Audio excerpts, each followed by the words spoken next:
need some lotion. Got to put on some lotion. Woo! I am excited. I am excited. Why am I excited? If you're part of the team, if you know, okay? Why am I excited? I'm excited because this is the first day of OSE. OSE, what's that? Hey, Miguel, what is OSE? OSE is on-site exercise. That's what we call this 30-day exercise that I talked about in my last video. It's going to be the on-site exercise. What is the on-site exercise? The on-site exercise is where I'm posting a video of me speaking and a little bit of my life and what I'm kind of, where I'm getting information from for 30 days straight. The entire month of April. All right? So we locked in. We over here getting research, getting information, doing a lot, okay? I'm excited, man. I'm excited. Today we got some good stuff for you guys. We're going to talk about some good stuff. What we want to talk about is rodeo, how rodeo season was for me. So I live in Houston, Texas. Rodeo Houston was here in March, and I worked a lot. While I worked a lot, I learned a lot. And that's what we're going to talk about today. So just lock in with me. I'm going to be talking about what I learned from these animals, man. What I learned from these animals is magnificent. It really helped me change my perspective. That's something we've been talking about all year so far, is perspective, okay? Perspective. It helped me change my perspective on how I see certain things, all right? So I was at this rodeo and I saw several different animals. I saw cows, chickens, llamas, goats, pigs, and they living better than me. Okay, these animals are getting fed well, they're getting treated well, and they have all these people come around from all over the world to show and buy these animals. One person I talked to, they actually had a client from Taiwan. A client from Taiwan came in and he buys cows and ships them back to Taiwan. But one thing I really learned throughout this whole entire process is that these animals are very fascinating, how people take care of them and what they can pretty much provide. They provide food for families. They provide money because they bring in money. And they kind of have their own purpose of life, of the cycle of life, of grow up, look good, become food, and it starts over. It starts over. So that was something I really kind of saw. It was my first time ever seeing the cycle of life. I grew up in North Carolina. Okay, North Carolina is the South, but I didn't grow up in that part of North Carolina. All right, I grew up on a little beach town, a little country, but a little beach town, So nothing crazy. It was new for me. But I got to see all this cool stuff about these animals. As I was there as well, I spent a lot of time away from my wife. Obviously, I was working so much. So when I did finally get the chance to talk to my wife, we actually had some good conversations. And I was so fascinated by these animals that I actually ended up just telling her about everything I learned from these animals, all this information that I learned about animals and just all this stuff I've seen. And she was explaining to me that it is mind-blowing to her that that animals have different lives. Some of them have different occupations in so many words. You got dogs. Okay, let's use dogs for an example. Dogs some of them are pets. Some of them sit at home and are lazy like my dog. Some of them are canine dogs. They go to work every day. Some of them are for service dogs, people who have disabilities, who need them, right? But these dogs wake up every single day and they go do what needs to be done. And as she was talking about this, I was really thinking about us as humans. As how grateful am I to be a human? I mean, we could have been born anything else. We could have been born a ladybug. We could have been born an ant. We could have been born a cow. We could have been born a pig. But we got to be born as a human. We are at the top of the food chain. We're at the top of the food chain. One thing about us, the only thing about us is that we are not the only thing, but one thing about us is that we are the only species that gets choice. We get to choose so much. We get to choose how we grow. We get to choose what purpose we want to fulfill. We get to choose what we want to do, right? Let me break it down to you. What do you mean, Miguel? Hey, listen, I'm going to explain to you, right? So a cow, right? A cow can only move. That is their job. They move, they grow, and they become food. They move, they grow, and they become food. Obviously, they create as well. They reproduce. You know what I mean? So they grow and they become food. A pig, they oink and they become food. Uh, I don't really know the purpose of a dog. I don't really know. Well, a dog is gonna bark. Okay, dogs aren't food, but a dog, depending on where you live, a dog is going to bark. Okay, and then they live their life, but their purpose is they're living in their purpose. They bark. That's what God created them to do. So what were we created to do? What is our purpose here on this earth? I am here to convince you today, and I'm here to tell you today that I believe our purpose is to grow. Our purpose as humans, our purpose as who we are today is to grow. Why is it our purpose to grow? Is because we get choice. Okay, after observing these animals for the last 3 weeks, I'm on fire about it, y'all. I'm on fire, right? So I was really sitting here when I was in this conversation with my wife, I was kind of in a complaining state because I'm frustrated. I'm very frustrated. I feel like I see everybody around me growing except me. And no matter how hard I try, no matter what direction I try to go in, I feel like, where is the growth? Where's my growth, right? Everybody else is doing this, and I see so many people achieving all these things, but where is my growth? So as my wife was talking, it really hit me. What I'm explaining to you all today is that we get the power of choice. We get the power of choice. No other species on this earth gets the power of choice like we do. We get to choose two things, right? Two things that I believe we get to choose that is going to make us grow, that is going to help us fulfill our purpose of growth. Okay, number one is we get to choose our environment. Our environment, okay? Our environment plays so much of a big role, right? For the last couple of weeks, I've been in this human development course. And I've been learning about how babies are born and how they grow and so much about the adolescence and the infant stage. And only if you could see what I've seen in these books of what scientists have found about our environment at such a young age.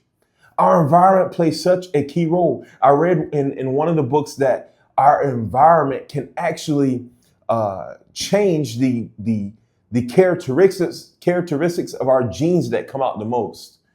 Our environment can change the characteristics of our genes that come out the most. Our body adapts to that environment. It starts to pretty much grow different, really focus on more different genes that we have in our body. So what our genes are built up off of, it will highlight those areas that are needed for our environment, to thrive in our environment. What does that tell us is that we were here to thrive in our environments. We're here to thrive in our environment. So when I was thinking that and I was reading that, I really got stuck because I was like, man, when is it a good time to learn to adapt or to relocate? So you got two different ways you can manage your environment. You can either adapt or relocate.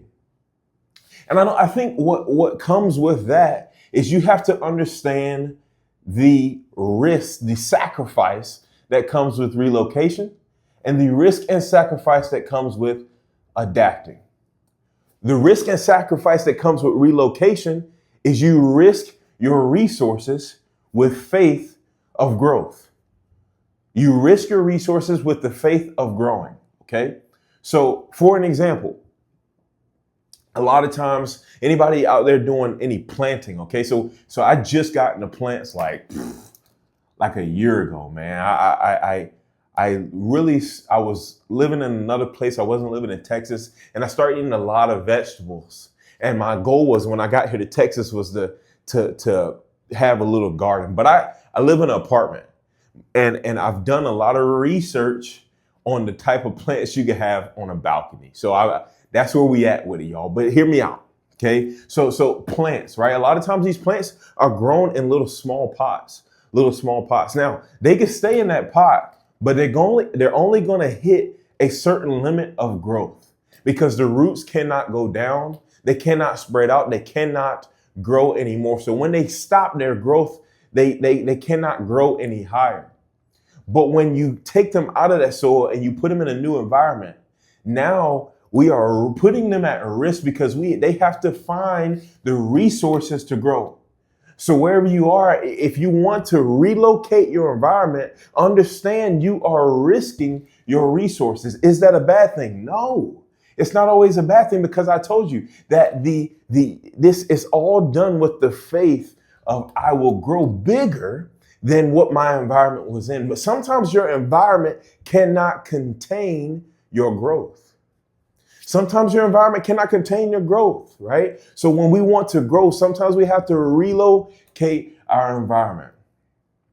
When it comes to adaptation, we have to learn how to utilize our resources.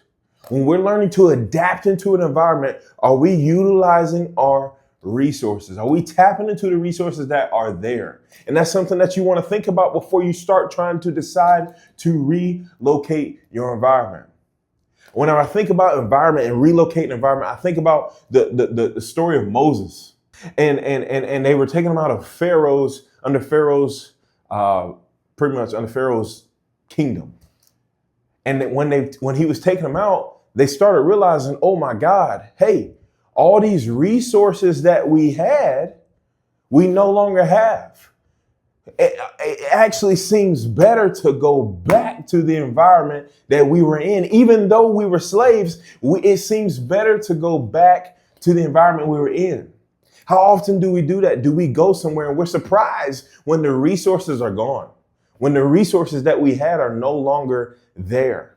Because the resources that we had were perfect for our last environment. Our new environment has new resources. We have to discover those resources, okay? So number one is our environment. Hey guys, it's Miguel Devon. Thank you so much for watching this video. Please make sure you like and subscribe to this channel.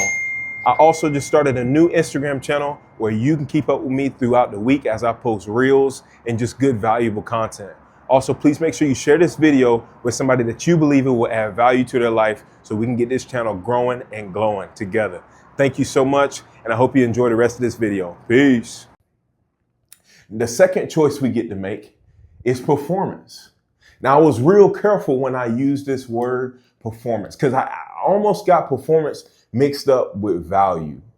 But then I had to remember that a lot of times our value, number one, I didn't want you guys or myself to get confused where our value comes from. I believe our value comes from God, but also at the same time, we have to be aware that we live on this earth, that we live in an environment where value means a lot. But no matter how much value you have, you could be the most valuable person in the world. If you do not perform up to your value, nobody cares. Nobody cares, right? What do I mean? If you are, like I said, if you're the most valuable person in this world, and somebody invites you to an event, let's say I'm the best speaker. Let's say I am the best speaker in the world. And somebody invites me to an event and I sit there and be quiet. I did not bring any value. So it's about my performance. My performance delivers the value that I hold. So we get the choice of performance. What do I mean by we get the choice of performance? We get the choice of how we want to perfect our performance. For an example, back to rodeo, these horses cannot choose to go train. They can, but they don't know how to train. They don't know how to grow. They don't know that if they want to do a barrel race, they need to run faster all day long. They need to go do the training that they need to do, right? We as humans, we have the skills and the ability and the wisdom to go seek better performance. Go seek the skills for better performance. What does this mean? What does all this mean? It means that if you're in a situation that you don't like, let's say like for me, if I'm in a situation where I don't feel like I'm growing, thank God that I get the value, that I get the ability to change that. Those cows, those pigs, those dogs that go to work every day don't get the ability to change that. Any other species in this world does not get the ability to change their situation, to change their circumstance. We get the ability to change that. And we get the ability to do that alongside with prayer through aligning our hearts with God's will. But we get the ability to do that as humans. So if you're in a situation that you don't like, if you're doing something that you don't like your job, if you don't like your location, if you don't like whatever situation you're in, you got the opportunity today and tomorrow and next week, and however long you are on this earth to be able to change that. We only one day in, y'all. I told you I'm on fire, baby. We only one day in on this OSE on-site exercise. Let's get to it. Day 2 coming tomorrow, baby.